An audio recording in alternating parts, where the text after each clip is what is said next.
narito na ang inaabangang gabay, patnubay palala at prediksyon ni Master Hans Kuwang ngayong araw ng Tuesday, January 9, 2024.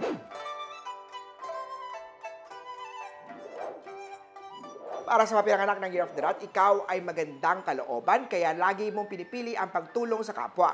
Pero huwag kalimutan magtira para sa sarili. Minsan, sa sobrang pagbibigay ay nakakalimutan mo ng personal na pangangailangan. Yellow at 1 ang swerte sa Rat. Ox naman tayo, huwag mainip, may trabaho nag-aantay sa'yo. Hindi lahat ng bagay ay nakukuha ng instant. Good things comes to those who wait. Green at 18 ang swerte kay Year of the Ox. Tiger naman, conflict day to day, iwasan ang bisyo at mas bigyan ng halaga ang work. May isang kaibigan na malapit sa'yo ang nahahatak sa'yo pababa. Lumayo sa bad influence. Blue at 9. Rabbit, ipakita mo sa kanya na deserving ka. Huwag panghinaan ng loob dahil sa kaibubuti at growth mo yan. Gold at 7 sa Year of the Rabbit. Dragon naman tayo, iwasan ang taong pahilihim na nagkumokontra sa'yo sa mga nais mong makamit. Mag-ingat sa taong malalapit sa'yo. Silver at 10 ang swerte kay Year of the Dragon.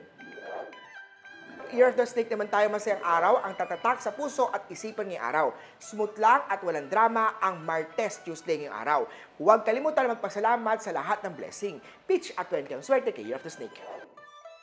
Sa Year of the Horse, pakitaan mo na magandang pag-uugali ang mga taong tumulong sa'yo. Matutong lumingon sa pinanggalingan at panatiling nakaapak sa lupa ang mga paa. Pink at 4 ang swerte kay Year of the Horse. Goat naman tayo, masaya ang tatanggap good news ngayong araw. Iwasan lang ang pagkain ng hindi mabuti sa katawan. Brown at 19 ang swerte kay Year of the Goat. Monkey naman, ikaw ang pinakamaswerte ngayong araw. Maraming customer o maraming blessing na tatanggap dahil sa mabuting puso. Reward yan ng pagiging mabuti mo sa iba. Red at 3 ang swerte kay Year of the Monkey. Rooster naman, mas mabilis ang pag-unlad kapag meron kang inspirasyon na rason sa pagbangon tuwing umaga. Huwag puro work. Pumuso ka rin minsan-minsan. Nandyan lang sa tabi-tabi ang magpapatibok ng puso. Pero hindi mo siya napapansin. Maroon at 5 ang swerte kay Year of the Rooster. At sa Year of the Dog naman tayo, buo na ang pamilya at maganda ang kalusugan ng lahat.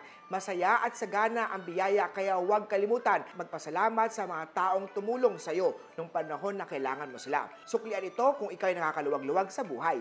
Silver at 11 ang swerte kay Year of the Doggy.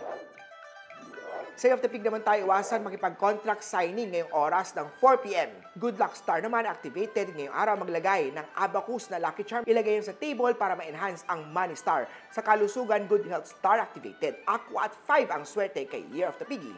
Huli po, ito po yung mga gabay, patnubay, palala at prediction lamang ni Master Hans. Nasa inyong mga kamay nakasalalay ang inyong tagumpay. Kaya sabay-sabay natin i-claim ang mga swerte, mga ka-RSP.